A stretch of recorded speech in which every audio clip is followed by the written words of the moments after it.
विदुर जी का पावन प्रसंग सुखदेव जी प्रारंभ कर रहे हैं। राजन, एक दिन श्री विदुर जी महाराज ने धृतराष्ट्र को, अपने बड़े भैया को, अकेले में समझाया। देखो, विदुर जी धृतराष्ट्र भाई भाई हैं। विदुर जी बड़े नीतज्ञ हैं, धर्मपरायण हैं, क्योंकि विदुर जी जो हैं वो साक्षात धर्म के ही अवतार हैं। जैसे धर्मराज युधिष्ठिर धर्म है, वैसे ही विदुर जी भी धर्म के अवतार हैं। धर्मराज युधिष्ठिर के रूप में और विदुर के रूप में धर्मराज दो रूपों में आए हैं, क्योंकि धर्मराज को मांडव्य ऋषि का श्राप लगा था कि तुम्हें पृथ्वी पे दासी पुत्र बनके और राजा बनके जाना पड़ेगा। विदुर जी बड़े नीति निपुण हैं। विदुर जी ने धृतराष्ट्र को समझाया कि देखो, आप राजगद्दी पर बैठे हैं और राजा को सारी प्रजा एक बराबर होनी चाहिए। ऐसा नहीं कि अपने बेटों से ज्यादा प्रेम रखे, दूसरों के साथ अन्याय करे। आप अपने खास भाई के बेटों के साथ अन्याय कर रहे हैं। अरे, आने वाले समय में लोग आपको गालियां देंगे, आपको कलंक लगेगा। क्यों अपने पुत्र दुर्योधन के मोह में इस प्रकार अंधे हो रहे हो? विदुर जी ने बहुत अच्छी नीति की बातें कही। सये से दोष पुरुषड विडास्ते गृहान प्रविष्टो यमपत्यमत्या पुष्णासि कृष्णात् विमुखो गतश्री तेजास्व सैवं कुलिकौशलाय।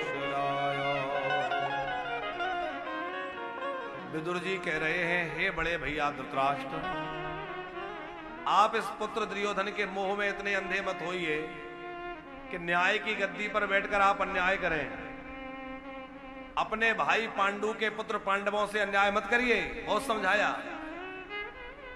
लेकिन धृतराष्ट्र की समझ में कुछ नहीं आया, क्योंकि वो तो पुत्र मोह में अंधा हो रहा था, दुर्योधन के मोह में। जब दुर्योधन को पता चला कि चाचा जी ने मेरे लिए ऐसा कहा, तो दुर्योधन भी खूब गालियां देने लगा विदुर जी को। और धृतराष्ट्र के सामने विदुर जी को हर कुछ कह रहा है दुर्योधन, लेकिन धृतराष्ट्र ने रोका नहीं। तो विदुर जी समझ गए कि अब मैं यहां रहूंगा तो ये ठीक नहीं है, मेरी यहां किसी को आवश्यकता नहीं है। अविनाश जी, विदुर जी मंत्री के पद पर थे, अपना पद छोड़ दिया, अपने अस्त्र शस्त्र वहीं रख दिए और पत्नी को लेकर गंगा जी के किनारे पहुंच गए। पर्णकुटी बना ली और पर्णकुटी में दोनों पति पत्नी रह के भजन करने लगे। हमें किसी से क्या लेना देना, हमें तो अपने गोविंद से लेना देना है। दोनों भजन में लग गए। और विदुरानी बड़े भाव की भक्ति करती हैं, और भगवान मिलते हैं भाव से, प्रभाव से नहीं मिलते। देखो, भाव मिलता है तभी भक्त और भगवान मिलते हैं। हम लोगों का भाव बहुत नीचा है, भगवान का भाव बहुत ऊंचा है।